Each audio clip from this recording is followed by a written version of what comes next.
A paz do Senhor, povo de Deus, sou o pastor Marcos André e aqui é o nosso canal Clube da Teologia, tá? O nosso canal de estudos aí para a Bíblia, né? Estudos bíblicos, e voltado aqui também com foco para a escola bíblica dominical, amém? Então, nosso canal aí é ligado também ao nosso blog, o Clube da Teologia, tá? Que também trabalha com subsídios da escola bíblica dominical.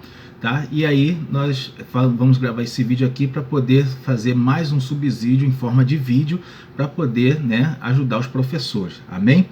Vou deixar aí na descrição desse vídeo, né, aqui é o link para a lição que está publicada lá no nosso blog e o link para o subsídio que eu escrevi lá no blog, tá bom?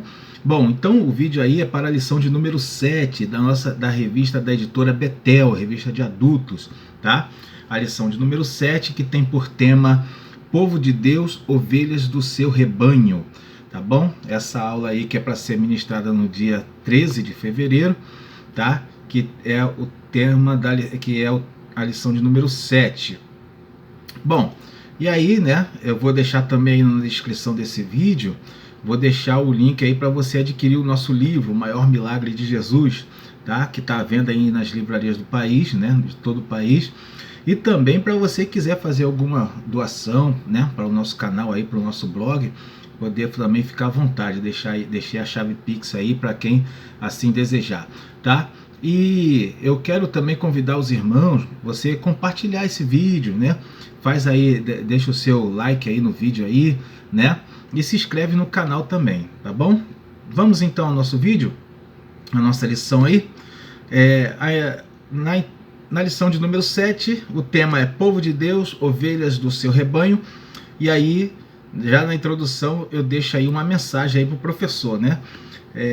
Bom, coloquei assim, ó, nessa lição você tem como foco passar para os alunos a forma como Deus cuida de nós, como devem ser nossas atitudes em relação a isso, né? Então, o foco aqui é esse, você vai passar para os alunos como que Deus cuida de nós. Como que é o trato do Senhor conosco e como que deve ser as nossas atitudes em relação ao trato de Deus para conosco, tá? Então a lição toda vai mostrar que Deus se coloca como um pastor, né, que cuida de um rebanho e nós somos ovelhas do rebanho dele. Então, qual é a forma da gente corresponder a isso? Isso é o que vai ser tratado aqui na lição, né? A lição ela vem falando desse foco aí, tá? Isso aqui é para você, professor, não perder o foco durante a lição, não se perder em teorias, né? Ou em debates sem fim que não leva a lugar nenhum. Então você vai ter que gerenciar isso daí, né? Bom, dentro da introdução separei essa parte que diz assim: o relacionamento de Deus com o seu povo. Bom, e aqui sobre isso aí eu escrevi o seguinte: a forma de Deus se relacionar com o seu povo é um relacionamento de pai e filho, e ao mesmo tempo de senhor e servo, né? Então são duas formas iguais, duas formas distintas aí em relação, né, entre nós e Deus. Então ele nos trata como filho, uma relação de pai e filho, e uma relação também de senhor e servo. Então, quando a gente vai a Deus, se dirige a Ele em oração, com as nossas petições, a gente tem que se lembrar que Ele tanto é o nosso Senhor, como também é o nosso Pai, né? Então, você pode se referir a Ele como Pai e também como Senhor, né? Com devido temor, com devido respeito e com devido carinho, como você fala a um pai, né? Bom, o tópico 1 tem como tema o povo de Deus como rebanho de ovelhas, né? O povo de Deus como rebanho de ovelhas. Aí o subtópico 1.1, o título é assim: algumas características de uma ovelha. E aqui, né, separei a parte que diz assim, ó: o público de Ezequiel tinha em mente o que significava um rebanho de ovelhas. Então, sobre isso aqui eu coloquei o seguinte: eles sabiam, né, o que o pastor deveria ter, né, um cuidado especial ali, integral, né, como era esse cuidado do pastor com as ovelhas. O povo sabia disso. Então, quando Ezequiel vai dar a palavra para eles, entenderam exatamente o que significava, né? Eles entenderam de imediato o que aquilo significava, eles entenderam o que é ser, né, uma ovelha, né? O que é ser um rebanho. E ali a gente entende que as ilustrações com as coisas do cotidiano, elas servem muito bem para ensinar, né? E aí foi isso que foi feito ali no período de Ezequiel, ao falar com o povo de Deus, né? Apresentando Deus como ovelhas para eles não verem Deus como, né, um ditador, né? Não verem Deus como aquele que castiga somente, não. Para eles verem Deus como aquele que cuida, tá? Essa aqui era a ideia, né, do ensino lá. Bom, no 1.2, o título é A Ovelha Conhece o Seu Pastor. E aí eu separei a parte que diz assim, ó: são expressões que retratam uma relação íntima entre pastor e ovelhas, né? O termo, aí aqui sobre isso eu escrevi o seguinte: o termo ovelha traz a máxima, né, de intimidade, vem embutido no texto, né? Quando a gente fala de ovelha e pastor, ela traz a ideia de intimidade. A Bíblia toda mostra, né? A Bíblia no Novo Testamento mostra a intimidade do pastor. O próprio Senhor Jesus falou que a ovelha conhece a voz do pastor, né? Bom, então isso aqui é o seguinte: sendo assim, nós como ovelhas devemos ter intimidade, né, para conhecer a voz de Deus, ou seja, saber quando é Deus que está falando, né? Por que isso é importante? Você, né, professor, os irmãos que estão acompanhando essa lição, você já deve ter ouvido muitas vezes assim um profeta que fala às vezes em nome do Senhor, né? E aí traz uma profecia. E aí a profecia soa estranho, né? Ou aquela profecia ela não, assim, não tem uma confirmação sobre ela. E aí a gente, como ovelha de Cristo, a gente tem que ter intimidade suficiente para saber quando é Deus que está falando, tá? Claro que você vai pedir confirmação, né? Mas se você tiver intimidade com Deus, você vai saber quando é Ele que está falando. Vai conhecer a forma dele falar. Não é verdade? Se pareceu muito estranho, irmão, você que tem intimidade com Deus, a profecia pareceu muito estranho, toma cuidado. Pode não ser Deus que está falando. E você vai saber por quê? Pela tua intimidade com Deus. Aí você vai entender. Certa feita eu estava num culto e se levantou um profeta, né, lá, e ele falando, aí falava em mistério, falava também e dava as profecias. Aí eu comecei a achar aquilo estranho, sabe, assim, tá estranho, meu Deus não fala assim desse jeito, né? E aí, dito e feito, uma irmã do círculo de oração que tinha o discernimento de espírito foi lá e não era Deus falando, era demônio, era Satanás, né? Então tem que tomar muito cuidado com isso daí. No 1.2, o tema é A Ovelha Conhece o Seu Pastor. Aqui o título, aqui eu separei a parte que diz assim, ó: são expressões que... Aqui, não, tá, esse eu tô no 1.2 mesmo, né? Então eu separei a parte que diz assim, ó: cada pessoa que diz ser discípula de Cristo precisa crescer no conhecimento acerca de Jesus. Separei essa parte aqui também, né? Cada pessoa que diz ser discípula de Cristo precisa crescer no conhecimento acerca de Jesus, tá? Aqui é o seguinte: esse conhecimento vem do relacionamento. Você não tem como conhecer alguém se você não se relacionar com a pessoa. E com Jesus é a mesma coisa. Nós não temos como conhecer a Deus, não temos como conhecer a Cristo se a gente não se relacionar com Ele, né? Se a gente não tiver um contato, proximidade, né?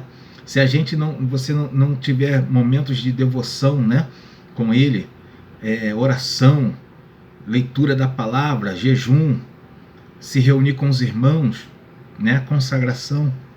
Se não tiver isso, irmão, você nunca vai ter um relacionamento, você nunca vai ter intimidade com o Senhor, tá? Continuando então, no subtópico 1.3, a ovelha ouve e segue o pastor. Eu pulei essa parte aí, né? Não fiz comentários. No 2, o título é Ovelhas Debilitadas. E aí, fui no tópico 2.1, né? O título é A Ovelha Fraca. Aí separei a parte que diz assim, ó: tem à disposição dele tudo o que é necessário para um contínuo fortalecimento espiritual, mas não aproveita. Tá? Sobre isso eu escrevi o seguinte: as práticas que dão fortalecimento espiritual necessário ao crente, aí são a oração, leitura da palavra, a reunião do povo de Deus e outras coisas. Tá? São práticas que dão fortalecimento. Ou seja, os crentes hoje têm tudo à sua disposição para se fortalecer, mas muitas vezes não se fortalecem porque não praticam aquilo que dá o fortalecimento. E o que nos dá fortalecimento? Uma vida de oração, jejum, leitura da palavra de Deus, né? Estudo bíblico e estar reunido com o povo de Deus em comunhão. Essas coisas nos fortalecem. Mas por que a gente tem muito crente fraco hoje? Né? Por que tanto crente enfraquecido? Porque não praticam essas coisas. Muitos cristãos hoje, inclusive muitos jovens, eles vão atrás do meio midiático gospel, né? Atrás da mídia gospel.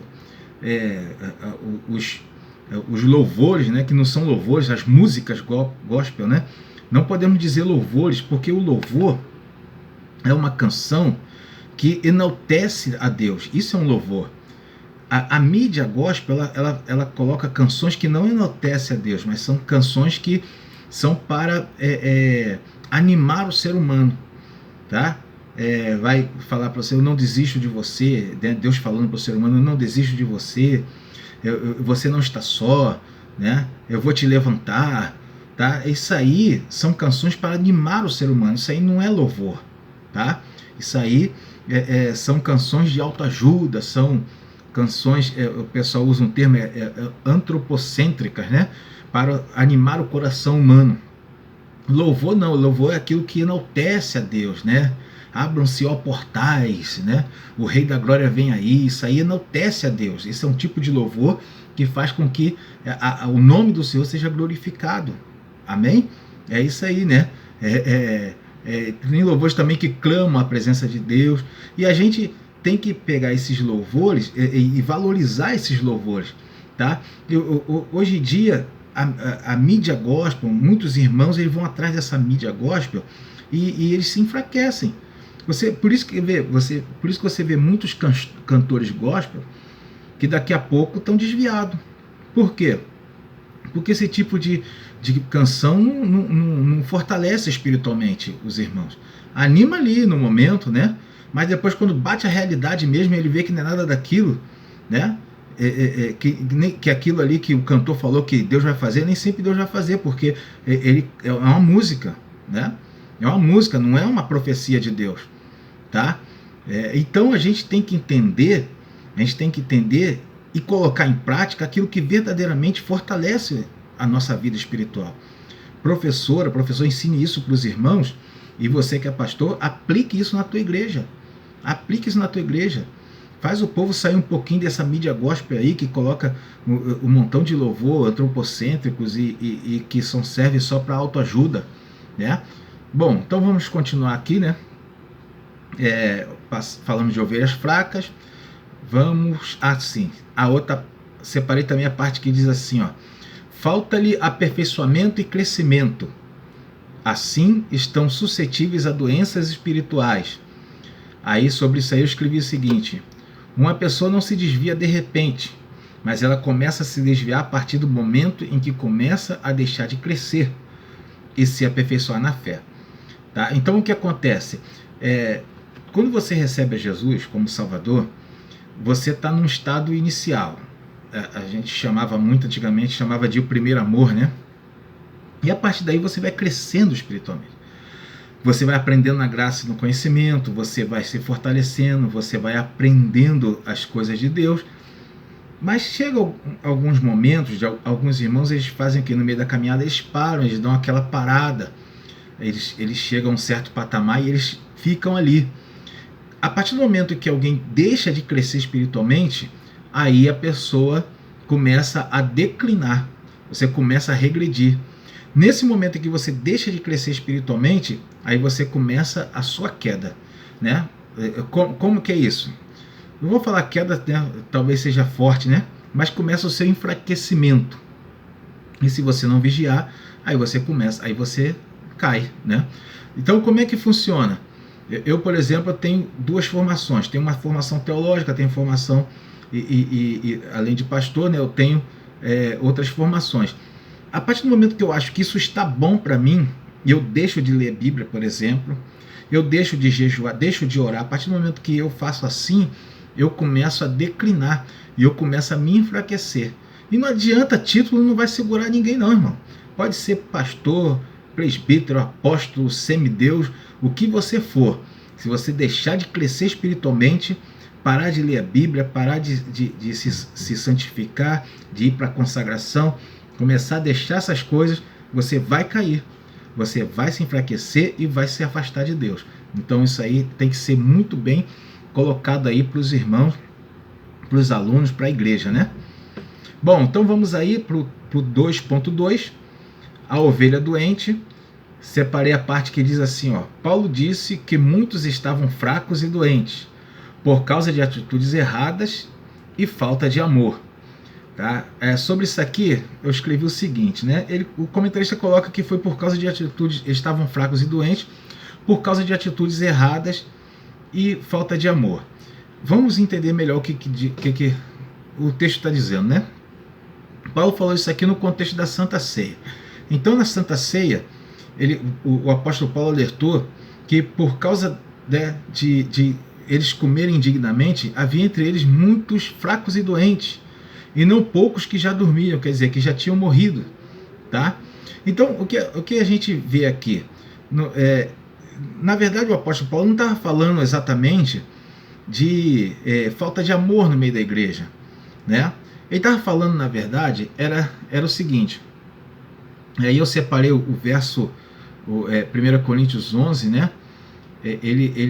11, 29, ele fala assim que havia ali muitos fracos e doentes, né? Quer dizer, que muitos que comiam indignamente, né? Quem come indignamente, come para a sua própria condenação, por não discernir o corpo, né, do Senhor, né? Por não discernir. Então, ou seja, ele come indignamente, por quê? Porque ele não discerne, ou seja, ele não entende. Ele não entende o que está fazendo. Tá? Não é propriamente pelo pecado, é porque ele não está entendendo. Porque pelo pecado todo mundo peca, né? A verdade é que todo mundo peca. Então, o problema da Santa Ceia ali, deles comerem indignamente, né? Participar indignamente, o problema não é propriamente o pecado. Ah, não, está indignamente porque está em pecado. Não é bem isso. O apóstolo Paulo estava falando que eles comiam indignamente porque eles não discerniam o corpo e o sangue do Senhor. Esse era o problema. A pessoa não entendeu o significado da Santa Ceia. Não dá aos elementos da Santa Ceia, o evento, né, não dá a devida importância. E quando você não dá a devida importância, você não entende o significado, aí sim você está comendo indignamente. Porque você está ali, mas aquilo para você é uma coisa banal, uma coisa boba, né? Ah, apenas um ritual religioso. Tem pessoa que pega ali, para ele é um ritual religioso apenas, né? Ele não entende o significado de Jesus ter dado o seu corpo, né, em sacrifício, em sacrifício por nós, de ter derramado sangue em sacrifício por nós, não entende o significado. E quando não entende o significado, aí está comendo indignamente, né? Então isso aqui que isso aqui que está se falando, né, ali em 1 Coríntios, ali na questão da Santa Ceia, né? Bom, vamos continuando aí. Separei a parte que diz assim, ó: é possível que a ovelha esteja doente como resultado da negligência relatada no tópico anterior. Qual é a negligência que relatou no tópico anterior? Aquele cuidado, né, com a vida espiritual, cuidado cotidiano. Eu não falei aqui agora há pouco, se a pessoa parar de crescer espiritualmente, ela não começa a declinar? Então muitos ficam doentes espirituais por causa disso, porque ele deixa de crescer espiritualmente. É isso que falou no tópico anterior, né? No 2.3, o tema é a doença espiritual. E aí eu separei essa parte aí que diz assim, vamos ver aqui, tá, eu separei algumas partes, uma que fala assim, utilizam linguagem metafórica como se o povo estivesse enfermo. Isso aqui se refere ao texto de Isaías 1, né, do 5 ao 6, a linguagem metafórica desse texto, mostrando que o povo estava enfermo, né, colocando o povo ali como doente, doente, enfermo espiritual, né. Aí eu separei e falei que, aqui sobre isso eu escrevi que o verso 6 do capítulo 1 de Isaías é o que melhor retrata aí esse diagnóstico de Deus, né? É aquele diagnóstico que é dado aí, a lição até fala isso, né? O diagnóstico, ele é aquele apontamento da enfermidade que o médico coloca, né? Que o médico dá, quando ele dá ele fala assim, tá doente por causa disso, é o diagnóstico do médico.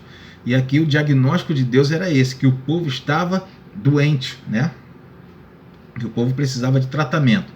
Agora, o mais interessante é esse daqui, separa essa parte que diz assim, os versículos 10 ao 23 de Isaías 1, né? Como a receita para a cura. Então, nessa passagem do verso 10 ao 23, é a receita de Deus para a cura, né? É a receita para a cura. E aí, eu coloquei ali, qual é a receita para a cura? Então, Deus ele vai trabalhar essa receita, vai mostrar como que eles tinham que fazer. E aí, até o seguinte, Deus ele começa no verso 10, sobre isso aí eu escrevi isso, né? Deus começa no verso 10 falando que ele já estava farto de sacrifícios, daqueles rituais religiosos vazios, né? Sacrifícios de ovelhas, né? De multidão de animais ali, guarda do sábado e tudo aquilo ali. Deus já estava farto daquilo, porque Deus estava vendo que o coração deles não era um coração, né, de Deus, o coração estava voltado para Deus. Eles faziam aquilo ali, mas eles não cuidavam do órfão, não cuidavam das viúvas, não cuidavam das pessoas, né? Então, eles não tinham atitudes práticas de amor. E aí Deus ele vai repreender o povo nisso. Então, aqui está mostrando o que eles tinham que fazer para ser curado. E aí, o verso 17 do capítulo 1 de Isaías é onde tem o melhor, aonde fala mais propriamente, né, sobre essa cura. Olha o que diz esse verso 17. Aprendei a fazer o bem, procurai o que é justo, ajudai o oprimido, fazei justiça ao órfão, tratai as causas das viúvas. Tá? Então, Deus estava repreendendo eles para que eles não somente vivessem na religiosidade, mas que tivessem atitudes práticas de amor na sua vida. Tá? Agora, pegando isso aqui, serve para os dias de hoje? Obviamente que sim, claro que serve. Hoje não adianta a gente nem tomar ceia, nem estar cumprindo os rituais religiosos, se a nossa vida não tiver atitudes práticas de amor ao próximo. É isso aqui, o ensinamento daquela época que serve para os dias de hoje, né? Bom, no 3, o tema é julgamento e providência de Deus. No 3.1, o título aqui é atitudes soberbas e egoístas, né? Separei a parte que diz assim, são atitudes que caracterizam os últimos dias da igreja na terra, tá? Atitudes, né, soberbas e egoístas. Bom, sobre isso aí eu escrevi o seguinte: isso mostra que assim como a nação enfrentava problemas externos e internos quanto à falta de amor, também hoje a igreja enfrenta problemas, né, esses mesmos problemas internos e externos. Quais são os problemas que a igreja enfrenta? Problemas externos, com o mundo, com o secularismo, com as coisas que estão no mundo, né? As doutrinas do mundo. Então, esses são os problemas externos. E os problemas internos? Aí tem vários, né? Aí são divisões no meio das igrejas, né? Atitudes rebeldes de alguns líderes, obreiros, né? E aí vem falsos irmãos, tudo aquilo que Paulo relatava lá na segunda carta aos Coríntios, né? E muitas outras coisas, escândalos e tudo mais que a gente vê nos dias de hoje. São atitudes, problemas internos, né? A gente vive problemas externos e problemas internos também. Isso infelizmente é assim, né? Bom, separei também a parte que diz assim, interessante notarmos que tais posturas partiam de pessoas que estavam ali no meio do rebanho, se referindo ao rebanho lá, né, no Antigo Testamento, lá de Ezequiel, né? Então, aquelas atitudes, né, que davam os problemas internos, acontecia por meio de pessoas ali no meio daquele rebanho, no meio daquele povo. E agora vamos entender isso aqui melhor, né? Sobre isso aí eu escrevi o seguinte: esse é um problema que pode acontecer e acontece nos dias de hoje, tá? Ou seja, no meio do rebanho do Senhor. Porque às vezes alguns irmãos do próprio rebanho, alguns irmãos, eles dificultam, causam dificuldades para o rebanho de Cristo. Pessoas do nosso meio, causam essa dificuldade. Em termos práticos, como que é isso? Como isso acontece? Aí tem, quando um cristão dá mau exemplo, quando se torna rebelde, né? Quando o cristão causa escândalo, então dificultam o trabalho da evangelização no mundo hoje. Quantas vezes você que já evangelizou já se deparou com a seguinte situação: irmão afastado da igreja, né? Por que você se afastou? Porque o irmão A, irmão B fazia isso, fazia aquilo outro, né? Ou seja, essa pessoa ele está se condenando, né? Mas ele encontrou alguém na igreja que deu pretexto para ele, né? Para ele poder tomar esse tipo de atitude. Então, esse é um problema. Às vezes, no meio do rebanho de Cristo, tem pessoas, né? Alguns irmãos que causam isso, né? Então, se você, meu irmão em Cristo, toma o devido cuidado para que o seu pecado, que a sua atitude, né? Como eu falei num outro vídeo que eu gravei há pouco tempo ali, toma cuidado para que o seu pecado, a sua atitude, não desvie outras pessoas, tá? Isso é perigoso para você, né? Bom, continuando, né? Pulei o tópico 3.2, o subtópico, e vamos para o subtópico 3.3, a providência divina, tá? Separei a parte que diz assim, diversas expressões que apontam para o agir do Senhor como pastor em favor de suas ovelhas. E aí, né, o comentarista coloca algumas expressões, né? E sobre isso eu escrevi o seguinte: o Senhor sempre trabalha com promessas, né? E das promessas que estão nessas expressões que o comentarista separou, eu coloquei uma que eu achei a mais notória de todas. Essa aqui, levantarei um só pastor. Deus fala isso aí em Ezequiel 34, né? Levantarei um só pastor. Ou seja, isso aqui se cumpriu? Legal, né? Você pode perguntar isso para os alunos, né? Pergunte para os alunos: isso aqui se cumpriu? Alguns podem falar que sim, se alguém falar que sim, você pode estender a pergunta, né? Como se cumpriu? Como é que foi isso? Como foi o cumprimento? Tá? Aí, como é que foi isso então, irmão? Vamos lá. Ezequiel 34, 23, tem o texto que Deus fala assim, ressuscitarei sobre elas um só pastor, e ele as apacentará, o meu servo Davi é que as apacentará. Ele lhes servirá de pastor. Aqui Deus falando aqui pelo profeta Ezequiel. Então a gente vê que essa promessa se cumpriu quando? Em Jesus. Jesus, ele é da casa de Davi, né? E ali ele foi levantado como pastor das ovelhas. Ele é o sumo pastor. Amém? Então o cumprimento dessa profecia se deu em Cristo, tá? Esse aqui que é interessante levar os alunos para esse entendimento aqui. Amém? Bom, então continuando, né? Vamos aí para a nossa conclusão. Leia a conclusão com a classe, tá? E aí você faz a parte do resumo, né? É bom você revisar os pontos mais importantes do que você falou na aula, que esse aí os irmãos vão fixar bem a aula, né? E nessa revista da Betel não tem assim não tem questionário. Aí elabore perguntas, né? Faça pergunta aos alunos. Isso aí faz com que a aula fique mais interativa, né? Você pode fazer as perguntas tanto no decorrer da aula como no final, né? Nas duas situações é muito interessante, né? Amém? Bom, então ore com a classe, né? E convide os alunos aí, os irmãos, para a próxima aula, amém? Bom, então vamos fechando aqui o nosso vídeo. Deus abençoe a sua vida, que a aula seja uma bênção, né? Deixa o seu like aí, se inscreve aí no nosso canal, tá? E adquira o nosso livro lá, O Maior Milagre de Jesus, à venda aí em todas as livrarias do país, tá? Eu quero também convidar você que quiser fazer alguma doação para o nosso canal, tá? Eu deixei o número da chave Pix aí, fique à vontade, né? O que puder, né, vai ser bom para a gente melhorar o nosso equipamento aqui. Também, se não puder, ore pela gente e estamos aí firme e forte. Deus abençoe a tua vida e a tua família. Amém.